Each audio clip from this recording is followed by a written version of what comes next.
گلگت بلتستان حافظ الرحمان نے چلاس کا 2 روزہ تفصیلی دورہ کیا۔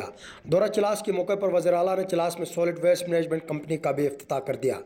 افتتاحی تقریب سے خطاب کرتے ہوئے وزیر اعلیٰ نے کہا کہ عوام کے تعاون اور مدد سے چلاس شہر کو بدل دیں گے۔ ویسٹ مینجمنٹ کمپنی کے لیے ضرورت پڑنے پر مزید مشینری اور سٹاف بھی مہیا کریں گے۔ صفائی نصف ماہ چلاس شہر کے دن میں 2 مرتبہ صفائی یقینی بنایا جائے۔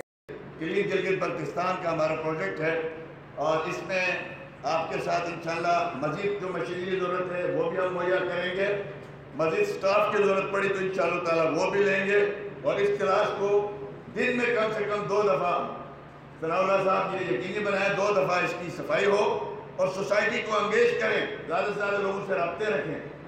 اور مجھے امید ہے انشاءاللہ جب اگلی دفعہ ہم دورے پہ آئیں گے آپ کہیں گے کہ واقعی چلاس بدل گیا ہے، اور انشاءاللہ وہ آپ کی مدد سے ہم بدلیں گے۔ وزیر اعلیٰ نے کہا کہ میں سیاسی ورکر کم، سماجی ورکر زیادہ ہوں۔ معاشرے کی بہتری کے لیے سماج کے ساتھ چل کر راستہ بنایا جائے۔ میں سیاسی ورکر کم ہوں، میں سماجی ورکر زیادہ ہوں۔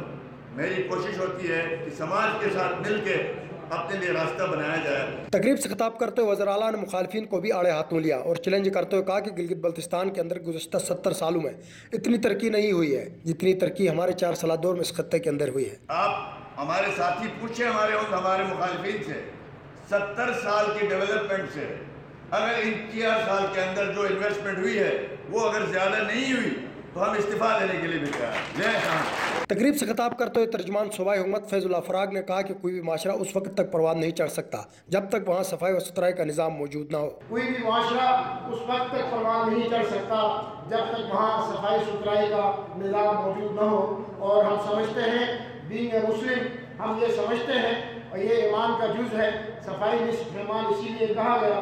انسان اپنے جسم سے لے کر اپنے گلی محلے سے لے کر شہر کی صفائی ستھرائی تک ایک مسلمان کی کاندھے پر یہ ذمہ داری عائد ہوتی ہے، اور حکومتوں کی جانب سے جب اس طرح کے اناگوریشن ہوتے ہیں اور اس طرح کے پروجیکٹ لانچ ہوتے ہیں تو یقیناً وہ نہ صرف قابل قدر ہیں بلکہ خراج تحسین کے مستحق ہیں۔ تقریب سے وزیر بلدیات فرمان علی نے بھی خطاب کیا اور بعد ازاں مکمل ہو کر گورنمنٹ کی طرف سے وزیر اعلیٰ کو سالڈ ویسٹ مینجمنٹ کمپنی کے حوالے سے بریفنگ دی گئی۔ عمر فاروقی، چلاس۔